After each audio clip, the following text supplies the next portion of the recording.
2016, cette fois-ci avec le spectacle Le Vœu. Oui, on s'en racontait déjà des vœux comme ça avant d'entrer en ondes. Et bonsoir, Arline Thibault, vous allez bien? Bonsoir, je pète le feu.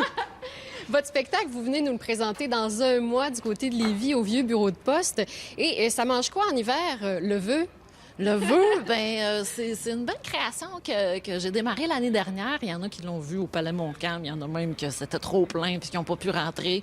Là, c'est au vieux bureau de poste. Je viens raconter l'histoire d'une petite communauté de locataires qui vont se retrouver à se faire donner un vœu magique par un être magique et qui vont devoir s'entendre sur quel vœu ils font faire ensemble et de quelle bouche va la faire.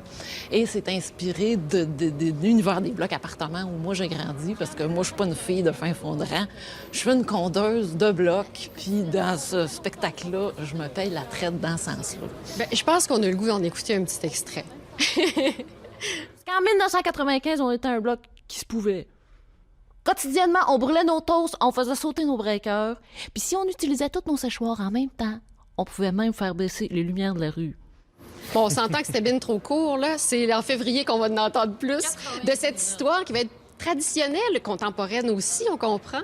Oui, ben moi, je viens quand même un peu du traditionnel parce que j'ai été une dizaine d'années dans une troupe de danse folklorique. Moi, à Charlesbourg, la Maine-Coutée, c'est ça qui m'a fait découvrir les arts traditionnels. Fait qu'on le sent.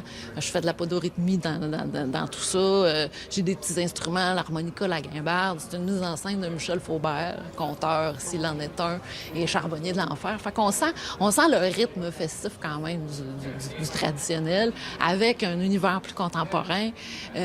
Puis il y a beaucoup de taquinage de public. Là. Je demande au public quel genre de souhaiteurs ils sont. Si on gardé leurs vœux à jour, puis on regarde comment ça évolue tout au long de cette grande histoire-là, parce que c'est pas des petits contes, c'est plus une grande histoire. Il y a quand même à travers ça des personnages qu'on découvre. On a un bonhomme Quentin qui est un propriétaire que lui, il avait posé nos œils magiques de porte à l'envers parce qu'il voulait venir checker dans nos affaires. On a notre petite Madame Fizette, elle avait des pouvoirs magiques. Elle était capable de repartir des frigidaires. Si ton frigidaire était à la fin, elle passait en arrière, elle donnait 2 petits coups, ton frigidaire. On va vouloir l'entendre, celui-là, ce conseil-là. Et puis, on va vouloir entendre le reste de l'histoire aussi.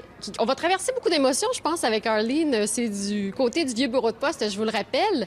Et ce soir...